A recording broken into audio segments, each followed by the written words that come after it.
రాష్ట్రంలో 25 ఎంపీ స్థానాల్లో వైకాపానే గెలిపించి ప్రత్యేక హోదా దస్త్రంపై తొలి సంతకం చేసిన వారికే తమ మద్దతు ఇద్దామని వైకాపా అధినేత జగన్ ప్రజలకు పిలుపునిచ్చారు. శ్రీకాకుళం జిల్లా పాలకొండలో ప్రజా సంకల్ప యాత్రలో పాల్గొన్న ఆయన ముఖ్యమంత్రి చంద్రబాబు ఇచ్చిన ఏ ఒక్క హామీని నెరవేర్చలేదని ఆరోపించారు.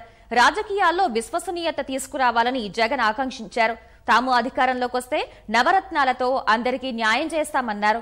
1000 రూపాయలు దాటిన ప్రతి చికిత్సను ఉచితంగా చేయడంతో పాటు దీర్ఘకాలిక వ్యాధులతో బాధపడే ప్రతి రోగికి నెలకు 10,000 రూపాయల పింఛన్ ఇస్తామని హామీ ఇచ్చారు.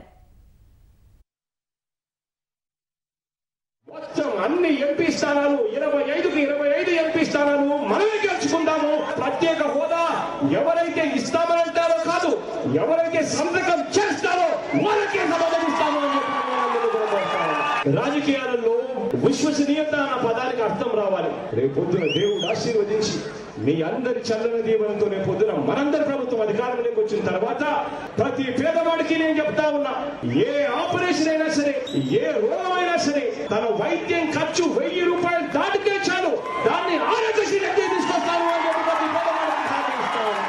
దీర్ఘకాలిక రోగాలతో బాధపడతా ఉన్నా ప్రతి పేదవాడికి చెప్తా ఉన్నా, పెన్షన్ ప్రతి